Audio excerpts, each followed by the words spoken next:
Welcome to Snow Talk, where the Snow and Ice Management Association brings you trends, stories, news, and personalities that are shaping the professional snow and ice management industry. This season of Snow Talk is sponsored by Western, Fisher, and SnowX, so settle in and let's talk snow. When plowing is your profession, it's up to you to keep the world moving through winter's worst. Less time worrying about your equipment is more time for clearing lots. So we'll cut to the chase. Only Western builds efficiency into every feature of our plows and spreaders. With 65 years of experience behind us, we know what it takes to save time and stay profitable. So we make one promise: more jobs done faster.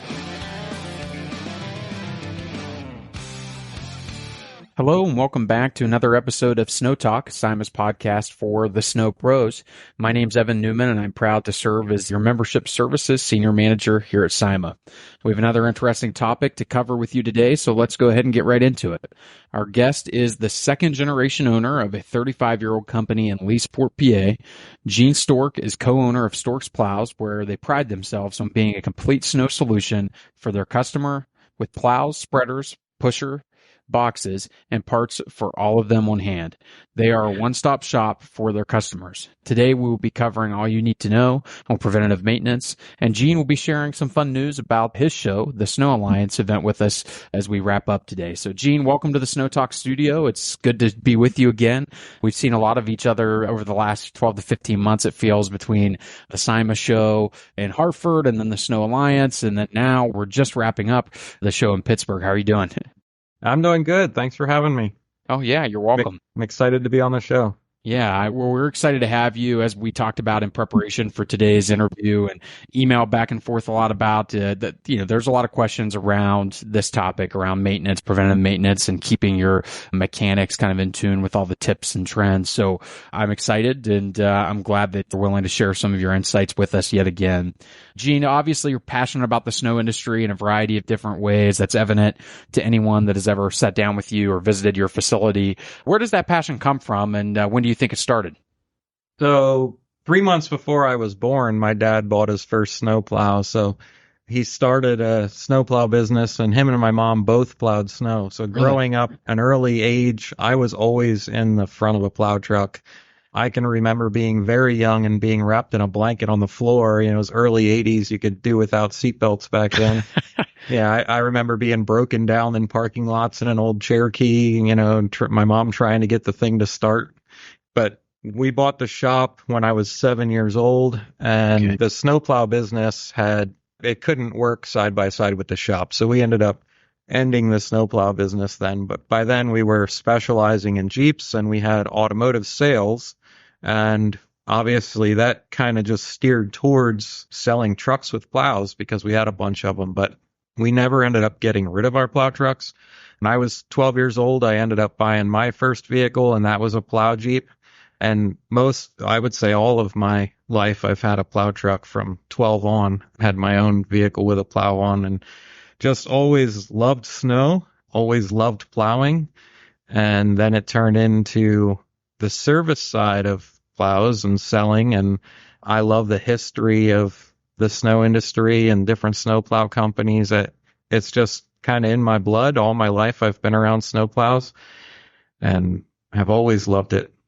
Yeah, and I know that from your LinkedIn alone, because even though you're on the service side, you're out in storms. Whenever storms happen, you're the first guy to post stuff the morning of or the night after, showing some of that, and that's pretty cool. So do you still do any Jeep work, or have you just transitioned to completely plow work, or what's that part of the business look like, if you don't mind me asking? So I still have a love for the Jeep stuff. We still have a lot of Jeeps. The parts side of the business, it used to be, prior to the snow stuff, it was the bigger side of our business. The snow plows were just our side thing, and it started to transition over the years. Now we basically are trying to sell what we have. We are not actively buying Jeep inventory anymore. We still like them, and if a collector Jeep or something came along, we probably have a hard time turning it down. But as far as the parts side of the business, we're really just trying to thin out what we have so that we can focus on the snow side of the business. Awesome. The reason I ask selfishly is I come from a Jeep family myself. My dad, my uncle both have them, and just cool to see. So we'll have to reminisce about that at another time. But Gene, of course, we love your story and your passion for the snow contractors that you work with and partner with. We're thankful for the opportunity with you, whether it be with events or opportunities like this, and are excited to see what the future holds between SIMA and the Storks relationship. And we'll dive into that a bit more later. But for our audience who's here to talk about preventative maintenance, let's get into it. Our snow business is only as good as the equipment we use, as you well know. Why is preventative maintenance so important for snow equipment, and what role does it play in our overall operations side of the business? Yeah, it's huge. Everyone knows the equipment's expensive, and really it's almost abuse what we're doing to it. And just if you're not taking care of it, it's going to wear out quick. I mean, you're in a salty environment, you're hitting things. It's definitely, when a guy's down, it costs you money. So that maintenance will hopefully prevent that as much as possible. It won't eliminate it. There's a big difference here in customers coming in. You can tell who's the small 1 to 3 guys, doesn't really have the time or a mechanic to maintain their equipment, versus the fleets that come in and have a full-time mechanic that's maintaining stuff. I mean, there's a difference in the amount they end up spending here when they come in during a storm, or how quick we can get them out the door when they do have a problem. Because if the plow has not been taken care of, it's usually not a simple fix. They let it go so far that now they're down and we've got to replace major parts rather than just get them up and going again. Right. Yeah, so it ends up being a larger, probably more expensive problem than what it would have been had we maybe taken care of it a little earlier in the process. So how meaningful is all of that to the bottom line? So I kind of touched on it there, but what about a plan to get our on-site mechanics or snow ops teams kind of educated, or what can they put in place to protect their investments? You mentioned it's a huge investment. And are there any components of a preventative maintenance plan for snow and ice equipment specifically? Yeah, I would say the biggest overlooked thing by, some companies do this really well and others don't, but when you're putting your stuff away at the end of the season, making sure that it's ready to go and taking care of even scratches or putting grease on the cylinders, anything you need to do to keep it from continuing to rust or corrode through the off season. So I think going over the plow completely before you put it away is huge. A lot of people, it's busy. They're now in mowing season. They pull their plows into the shed, and then, there's still salt sitting spots or bare paint or just corrosion in their plugs. Wiring is another huge expense that we constantly see issues with because people don't maintain them, clean them, put dielectric grease in them. That's huge. And then wiring issues, just you can spend hours chasing something all because it wasn't kept clean. Yeah, that makes sense. And you mentioned the wires and some of the lines, and I think it's, as you mentioned, pivotal to keep some of that stuff clean as well. Do you have any best tips or practices when it comes to keeping those parts of the plow clean? Maybe the parts that, as you mentioned, go forgotten, and then we spend hours chasing a solution? Yeah, there are tools to clean connectors. Like you can clean the pins and the holes out with a small tool, and we use them in the shop here. There's also some sprays, aerosol sprays that you can spray in to get everything out and put fresh dielectric grease in there. Make sure your stuff is capped. I mean, I see trucks driving around all the time in the summer with the plug caps not on them. It takes 2 seconds to pop that cap on when you take your plow off. Even like the receivers on a mount on a Western, guys driving around with them all the time. That's just something that when you go to hook up in wintertime, if you hit a curb, that thing's now mangled, all because you didn't take the extra 2 minutes to pop them off and put them on a shelf somewhere.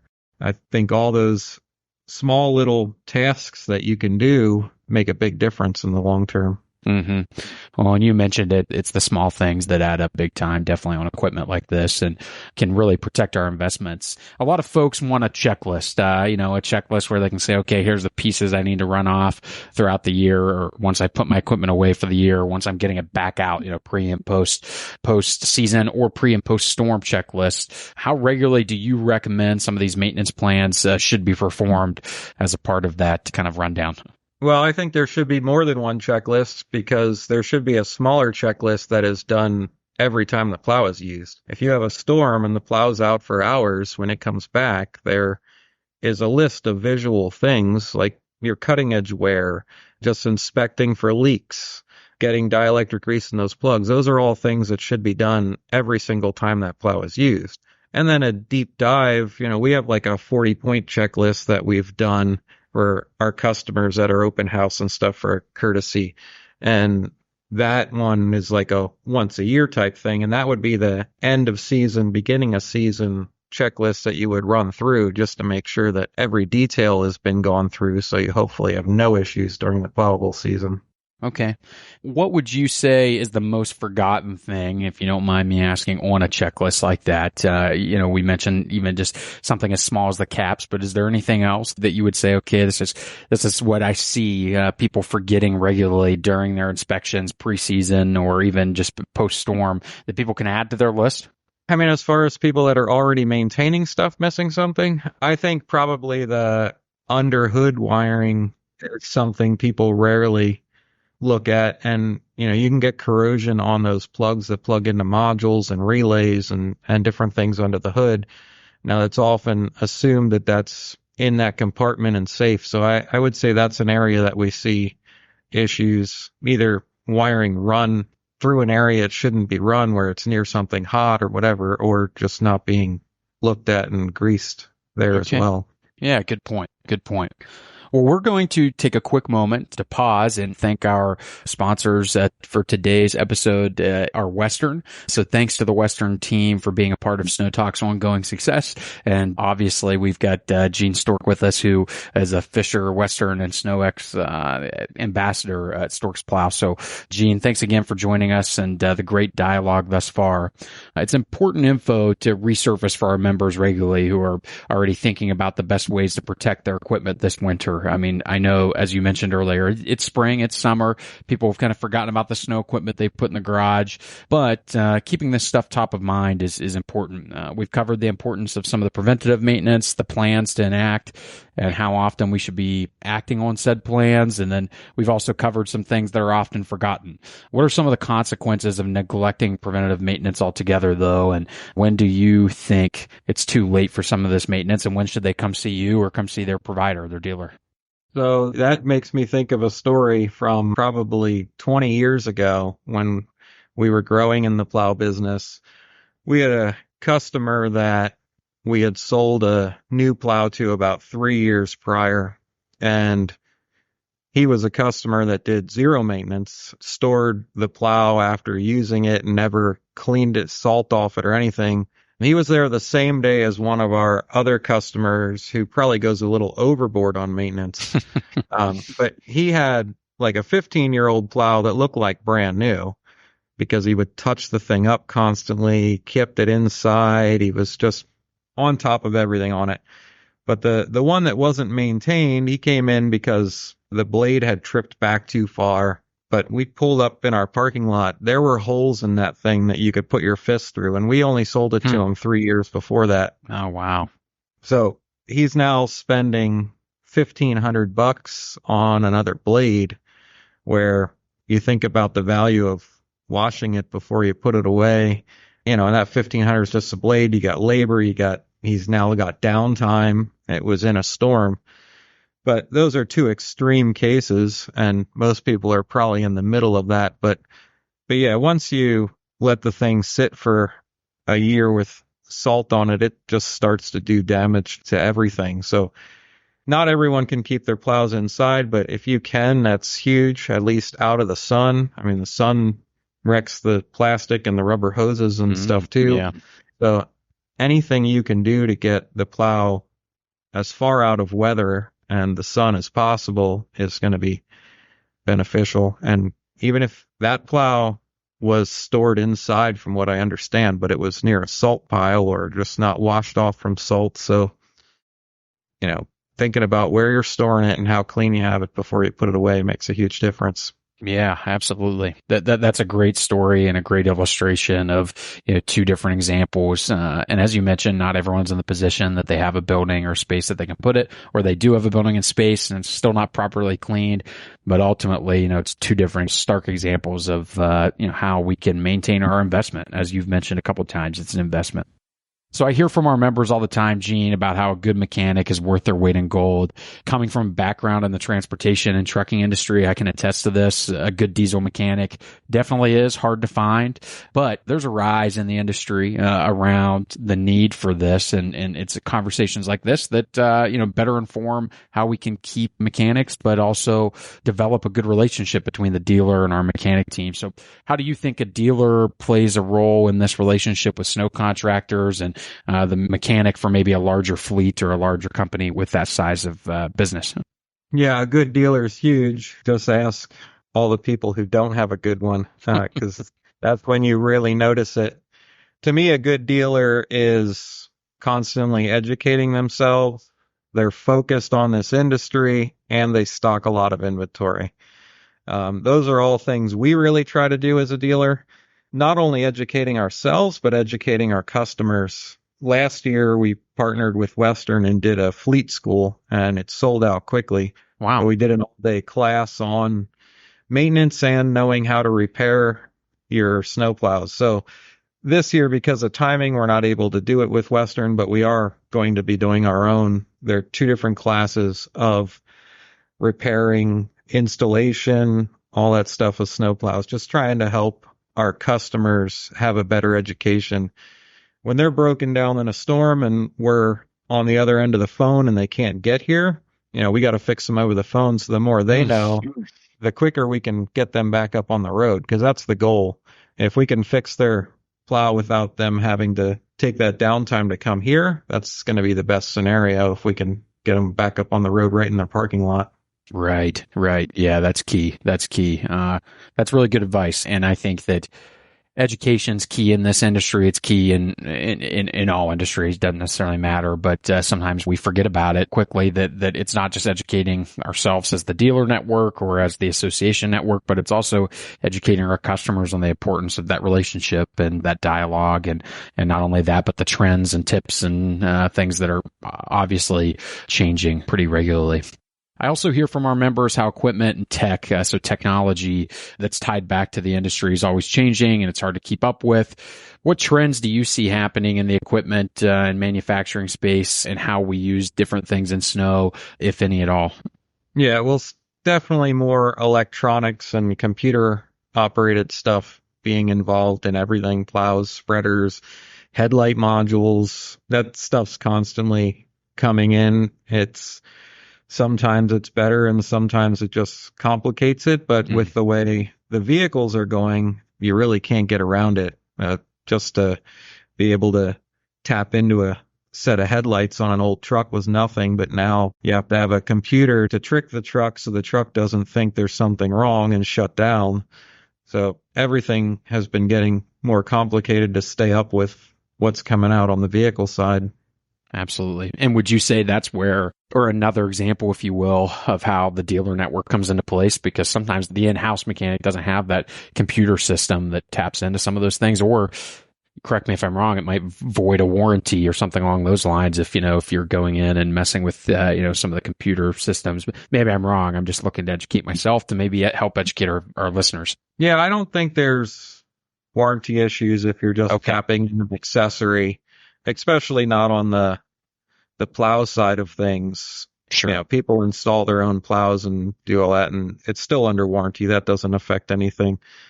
But yes, it definitely takes out the backyard mechanic from looking into something simple in the headlights with a test light, because it doesn't just work like that anymore. You're going to be pulling out diagrams and chasing things into a module and out of a module and just making sure that you've got power where you need it. But it's not real simple. And some of the stuff we do have to plug into special tools to tell us whether it's bad or, a lot of times if you've got multiple plow trucks, you could switch parts too, and it may be your fastest way to figure out if you have a bad module or anything. Yeah, good point.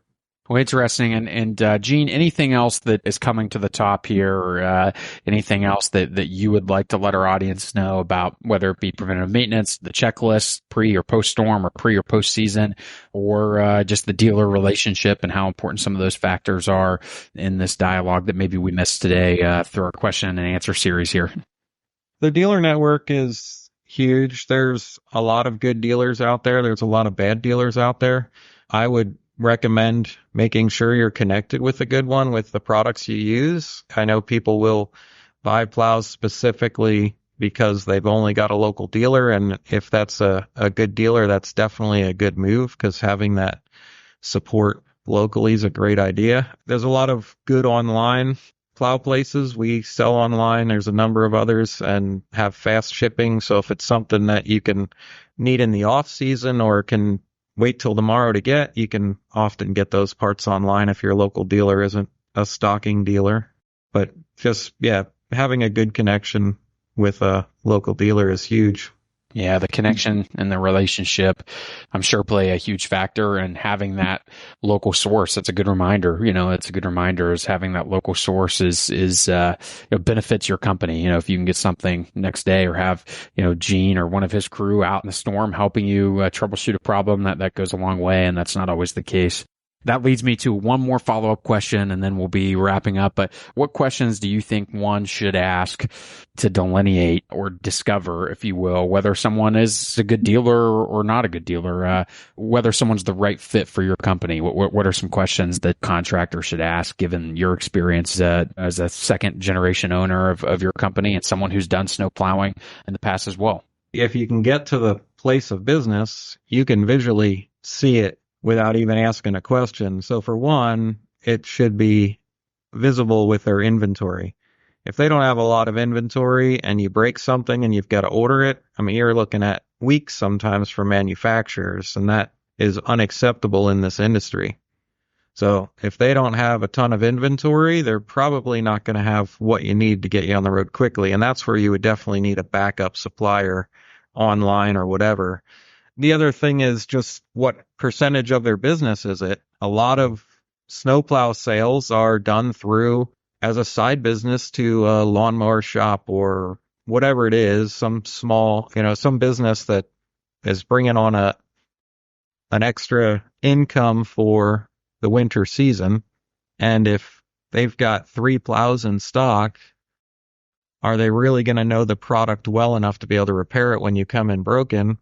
And are they going to have the parts you need to take care of it quickly? Some of those small dealers are great dealers, but if you've got a fleet of stuff, I'm willing to bet they're not going to be set up to take care of your breakdowns, and there will be breakdowns if you've got a fleet of trucks out there. Yeah, good points. And I'm glad we wrapped up on that note, because I think there are a ton of good questions that we need to be surfacing. And you mentioned it and you said it best, going and seeing them on site to see what's there and how they can best serve your company is key. So that's not actually the last question, but, last question about preventative maintenance per se. I will say this has been a very helpful and engaging conversation. Gene, I really appreciate your time, passion, and expertise on this topic and for the industry as a whole. I know that you're always looking for ways to elevate people and the equipment that makes our lives easier, and I really appreciate that. And I teased a little earlier in the episode how lucky SIMA has been to work with Storks in the past with your Snow Alliance show, and you volunteering for us at the symposium with our new SIMA Garage feature at the trade show floor. I believe you have some exciting news to share, though, about how the Snow Alliance show is growing and next year's date for folks. Would you mind sharing so that we can let our audience know about your Snow Alliance show, Gene? Yeah, absolutely. So this past Snow Alliance was awesome. It was a sold out event, great turnout, and it went flawless. We had different classes. We've had some hands-on stuff. We had a panel, good food throughout the day. So as soon as it was over, we basically started looking at what we can make better and lining up next year. Last year I waited a little too late and it was just tough to get everything set up in time. So this year we have the dates out and it is April 26th. But what we're adding this year is Friday night on April 25th, we're doing an off-site welcome party. That's in the works and can't share all the details with that yet, but it's going to be fun. We've got a really cool place we're working on locking in. It'll be real close to a local hotel as well, where we can have a block of rooms, all the people that are flying in. So yeah, that's an exciting addition this year. We're always trying to improve it and look at the way it went last year and get everyone's feedback. We do a feedback forum, and that we got a bunch of tips on how we can make it better. So we're working away at that. Absolutely. Well, thanks for sharing some of those exciting details, including the dates, April 25th and 26th, the full day, 26th, the 25th being the welcome event that Gene will have more to share about at a later time. But that's exciting. I can't wait. It's going to be great. I was able to connect with a ton of familiar faces at this event, as well as some new ones last year. You and your team were such hospitable hosts. I will say that, Gene. We run a top tier group of people, and I'm sure that they know just as much about this preventative maintenance and maintenance topic as you were able to share today, just because, that they were such great hosts. So I really appreciate that. And we're looking forward to next year and finding ways that we can continue to partner with you as well. So thanks for sharing that. Yeah, absolutely. And because of positive feedback from our volunteers like Gene, we are looking to bring back the SIMA Garage in 2025. If you weren't at the show, then 2024 is a new feature that kind of focused a little bit more on maintenance on the trade show floor. We're taking the SIMA Symposium to Grand Rapids on June 15th through the 18th of 2025. So be sure to mark your calendars for these two exciting snow-focused events in 2025, the Snow Alliance and then the SIMA Symposium. Quite frankly, we need all the snow events we can have, and we're excited to continue to partner with folks like Gene. Thanks again, Gene, for being our guest today. And thank you to our loyal listeners and our education and content team for making our podcast possible. And last but certainly not least, thank you to our sponsor, Western, for making Snow Talk a success. Gene, any parting words? No, thanks for having me. It was great being on here.